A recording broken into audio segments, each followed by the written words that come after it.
Professor Nageshwar ఓ bomb పేల్చారు. ఇప్పుడు జనసేనలోను, వైసీపీలోను, కూటమిలోను ఇప్పుడు ఒక సెన్సేషన్ అది. పవన్ కళ్యాణ్ నాదెండ్ల మనోహర్ తో కలిసి అమిత్ షా దగ్గరికి వెళ్లి జగన్ అరెస్ట్ చేయండి అని చెబితే, అసలు మీరు ఆ తీరు మార్చుకోండి, జగన్ మనకు శాశ్వత మిత్రుడు కాబట్టి ఆయన జోలికి వెళ్ళకండి, మీ విమర్శలు కూడా తగ్గించుకోండి అని చెప్పి హితవు పలికారు అని చెప్పి ప్రొఫెసర్ నాగేశ్వర్ చెప్పారు. ప్రొఫెసర్ నాగేశ్వర్ చెప్పారు అంటే అది అథెంటికేషన్. ఎందుకంటే ఆయన ఒక మాట మాట్లాడాలి అంటే సోర్స్ లేకుండా ఒకటికి పదిసార్లు క్రాస్ చెక్ చేసుకోకుండా మాట్లాడరు. సో ఇది జనసేనలో ముఖలం పుట్టిస్తే వైసీపీలో జోష్ పెంచుతోంది. ఓవరాల్ గా మీ అనాలిసిస్ ఏంటి, మీ కామెంట్ ఏంటి దీనిపైన? అంటే నేను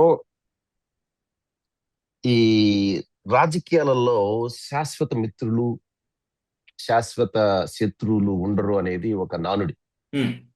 కానీ కొంతమంది రాజకీయ నాయకులు, బిజు పట్నాయక్, ఇప్పుడు వీళ్ళందరూ ఉన్నారు, జగన్మోహన్ రెడ్డి,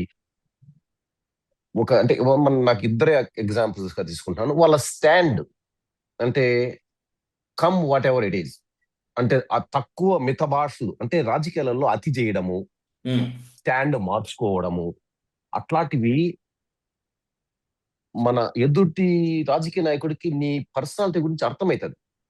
కానీ నీకు ఆ ముఖ్యంగా బీజేపీ వాళ్ళకి జగన్మోహన్ రెడ్డి శత్రువ మిత్రువ అనే కంటే కోర్ వాల్యూస్ ఉంటాయి కొంతమందికి. ఇదే నేను చెప్పినా కదా, అంటే మిత భాష మాట్లాడడము, స్టాండ్ అలా పెట్టుకోవడము, ఏదన్నా చేతనైనంత ప్రజలకు చేద్దాం అనుకోవడం అనేది వాళ్ళకు తెలుసు. జగన్మోహన్ రెడ్డికి ఈ 3 లక్షణాలు ఉన్నాయని. శత్రువైనా ఒప్పుకోవాల్సిందే అది ఎవరుంటే. ఎందుకంటే నువ్వు కానీ చంద్రబాబు గురించి ఇదేనో చాలా స్మార్ట్, రాజకీయాల్లో రాజకీయ చాణుక్యత, చతురత, ఎప్పుడు ఏం డిసిషన్ తీసుకుంటాడు అనేది వాళ్ళకు ఇదిగా ఉంటుంది. చంద్రబాబు వెనక విషయాలు తెలిసిన వాళ్ళే వాళ్ళు, అంటే చంద్రబాబు నైజం తెలిసిన వాళ్ళు, చంద్రబాబు యొక్క పరిస్థితులు బాగా అవపోసం పట్టుకున్న వాళ్ళు. సో ఇప్పుడు వీళ్ళిద్దరిలో చూసినప్పుడు వాళ్ళకి అనిపిస్తుంది కోర్ హార్ట్ లో ఎక్కడో, ఏ man, this guy is better any time. అంటే ఆ పర్సనాలిటీ, ఆ వ్యక్తిత్వాన్ని జగన్ డిస్ప్లే చేసుకుంటూ వచ్చాడు ఈ రాజకీయం చేస్తూ. రాజకీయం వచ్చా రాదా అనేది జగన్ రాజకీయం చేయలేడు. జగన్ రాజకీయ పరంగా నాకు పెద్దగా నచ్చకపోవచ్చు, అంటే అతను చేసే మూవ్స్ కానీ అవన్నీ, ఎందుకంటే అధికారం కోసం. దట్ ఈస్ వేర్ నేను అతన్ని వ్యతిరేకిస్తాను. బట్ ఒక వ్యక్తిత్వము, ఏదన్నా అంటే ఒక పదవిలోకి వచ్చిన తర్వాత ఒక లక్ష్యము, ఒక మాట మీద ఉండడం అనేది నిజంగా ఆ బిజు ఏదో కొంతమంది సీఎంలు ఉంటారు. బట్ జగన్ చిన్న వయసులోనే, అంటే ఒక 5 years 6 years 5 years కాలంలోనే, I think now people are realizing what was Jagan.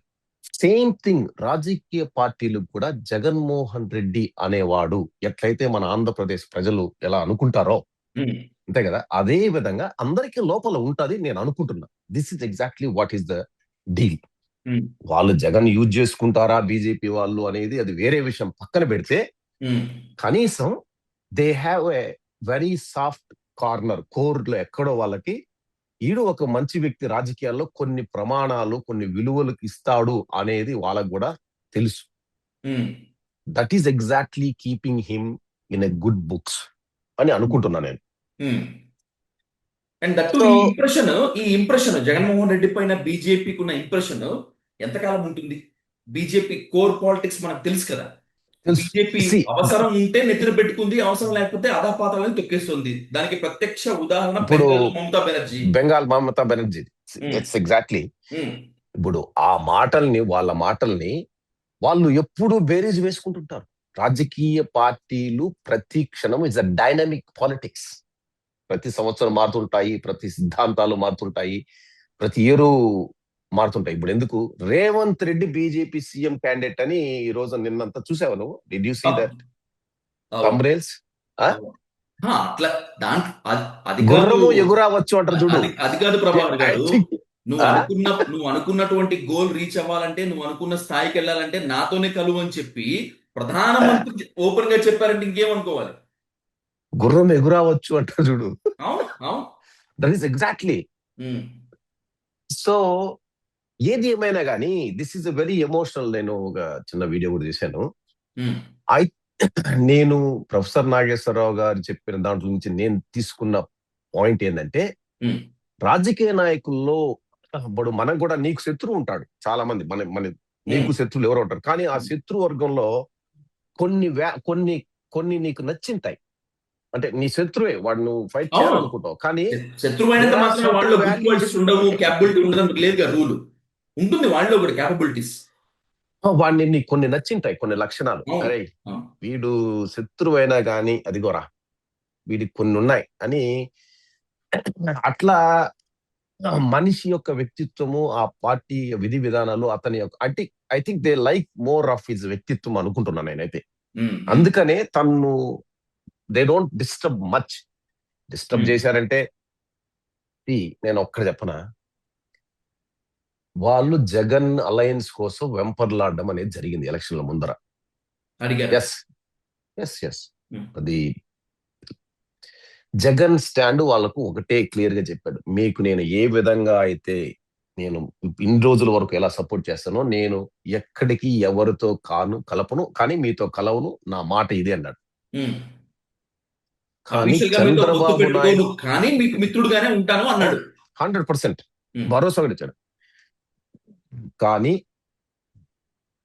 Chandrababu Naidu ఎలాగైనా గెలవాలని అక్కడి నుంచి ఇక్కడికి వచ్చి, తర్వాత Amit Shah second phase elections లో మనకందరికీ తెలిసిందే ఉమ్, డబ్బులు ఏం జరిగింది ఏమనేది మనకు సంబంధం లేని విషయం. I'm not gonna bring up the EVM topic, every మన కామెంట్స్ కూడా ఉంటాయి. అసలు ఏ విధమైన అది పక్కన పెట్టేద్దాం.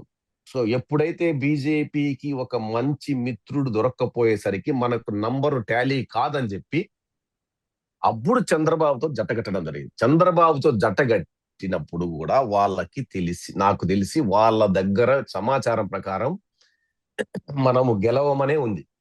That is where they took other drastic. అసలు చంద్రబాబుతో జట్టకట్టడమే పెద్ద పొరపాటు BJP. Um, and then they know internally that they are not going to do well. I think they might have went an extent to manipulate EVM machines అనేది నా conspiracy theory అబ్బా. ఉమ్, ఉమ్. నేను ఎప్పటి నుంచో చెప్తున్నాను, నాట్ నౌ, బట్ కానీ వాళ్ళ గెలుపు కావాలి, లేకంటే వాళ్ళు నాశనం అయిపోతుంది. అంటే బీజేపీ లాస్ట్ టైం ఇప్పుడు కానీ ఇన్ని సీట్లు రాకపోతే they might have lost the entire India.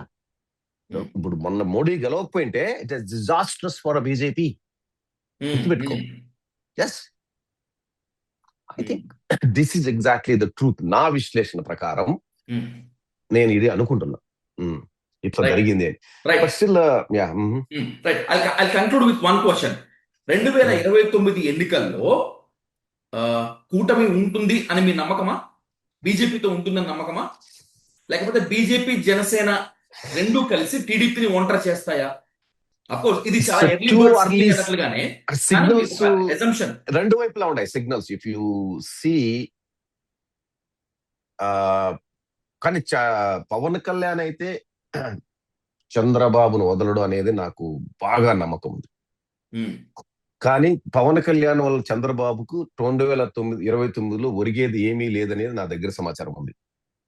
అంటే ఏంటి, జనసేన వాళ్ళు చేయరనా? జనసేన ఓటు బ్యాంకు ఇంతకు ముందు కూడా 5% ఎంతో ఉండేది.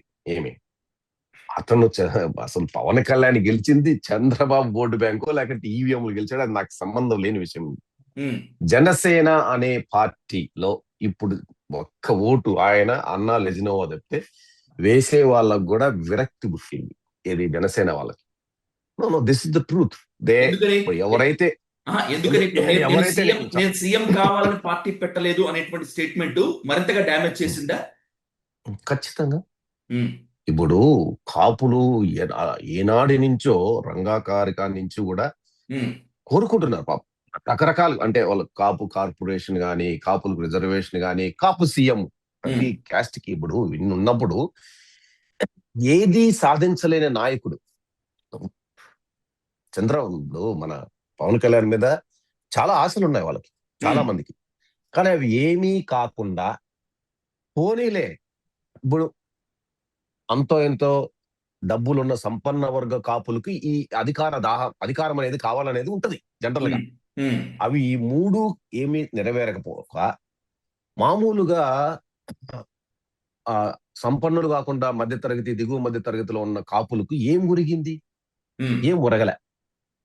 ఉమ్, అంటే ఆ ఆశ, అంటే ఆ ఫీలింగ్ ఆవిరైపోయిన తర్వాత this happens in every regime, every government లో కూడా దీన్ని యాంటీ ఇంకంబెన్సీ అంటారు. ఉమ్, డబుల్ వేస్తారు చూడు. ఇప్పుడు ఇది కాస్ట్ కి సంబంధించిన యాంటీ ఇంకంబెన్సీ. ఉమ్, అంటే నువ్వు ఆశలు, నువ్వు వాళ్ళని ఒక ఆకాశం ఎత్తి పడేసి మిమ్మల్ని అక్కడ పెడతానని చెప్పి నువ్వు ఏమీ చేయకపోయినప్పుడు నీకు డబుల్ రెట్టింపు ఉంటది. అది రివెంజ్ అనేది గుర్తుపెట్టుకో. ఉమ్, నో నో దిస్ ఇస్, నేను ఒక హ్యూమన్, నేను ఐఎమ్ నాట్, నేను నేను చెప్తున్నా, నేను కూడా, నాకు కూడా ఎవడన్నా ఆశలు రేకెత్తిచ్చి నన్ను కింద పడేస్తే నాకు రెట్టింపుతో ఉమ్, అన్ని ఇరగదీస్తా. అంటే ఉమ్. నీకు అర్థమైందా అవును. అని this is exactly what it is. ఆ ఎన్నికలు సజావుగా నిష్పక్షపాతంగా జరిగితే ఖచ్చితంగా కూటమి ప్రభుత్వము అనేది ఉమ్. ప్రజల దగ్గరికి పోయి ఓటు సంపాదించుకోవడానికి చేసిన దాఖలాలు ఏమీ లేవు అనేది మాత్రం స్పష్టం ఇప్పటివరకు. రైట్. So let's see. చూద్దాం ఇంకా రెండేళ్లలో అవునవును. ఇంకా లాంగ్ ఇంకా ఇంకా లాంగ్ చాలా ఏడు, అందుకే ఎర్లీ బర్డ్ సింగింగ్ అని చెప్పి అన్నాను నేను.